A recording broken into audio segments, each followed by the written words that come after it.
Buổi sáng hôm ấy, khi tôi đến trung tâm ngôn ngữ, bầu không khí nơi đây đã khiến tôi cảm thấy như mình vừa bước vào một thế giới thu nhỏ. Trong căn phòng không quá rộng, có rất nhiều người đến từ những nước khác nhau. Mỗi người mang theo một phong cách, một câu chuyện và một hành trình riêng. Điều đó khiến tôi không khỏi tò mò về việc họ là người nước nào, họ đến từ đâu và điều gì đã đưa họ đến đây. Một lớp học tiếng Việt giữa lòng thành phố xa lạ này. Người đầu tiên gây ấn tượng với tôi là một bạn tình nguyện viên người Việt Nam, người có vẻ đã quen với việc giúp đỡ những học viên mới. Bạn ấy hỏi tôi bằng một giọng nhẹ nhàng: "Bạn đến từ đâu?" Cách bạn ấy nói chậm rãi và kiên nhẫn khiến tôi cảm thấy mình được chào đón. Ở gần cửa sổ, có một bạn người Thái Lan đang cố gắng đọc một đoạn văn dài, thỉnh thoảng dừng lại để tra từ mới. Bên cạnh bạn ấy là hai người bạn, một người Trung Quốc và một người Đài Loan, những người luôn tỏ ra rất chăm chú.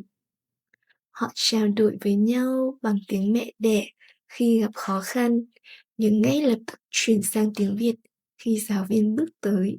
Tại hàng ghế trung tâm, tôi thấy một người bạn Hàn Quốc đang ghi chép tỉ mỉ, cứ như thể từng từ tiếng Việt là một mảnh ghép quan trọng trong hành trình học ngôn ngữ của bạn ấy.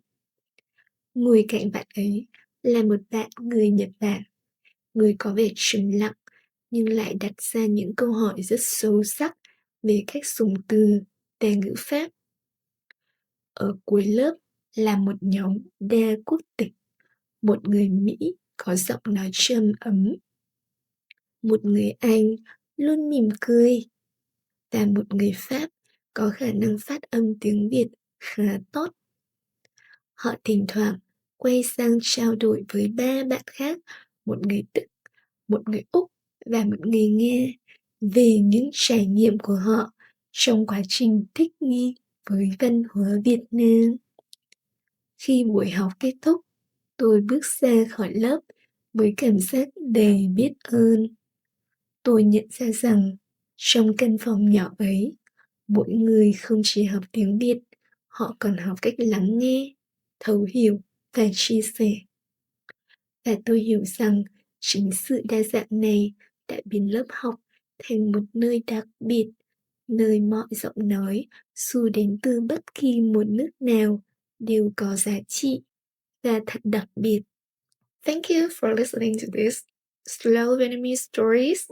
To have more access to more interesting stories, let's download the app for Speak. You also can practice your listening and your pronunciation on the app. See you there.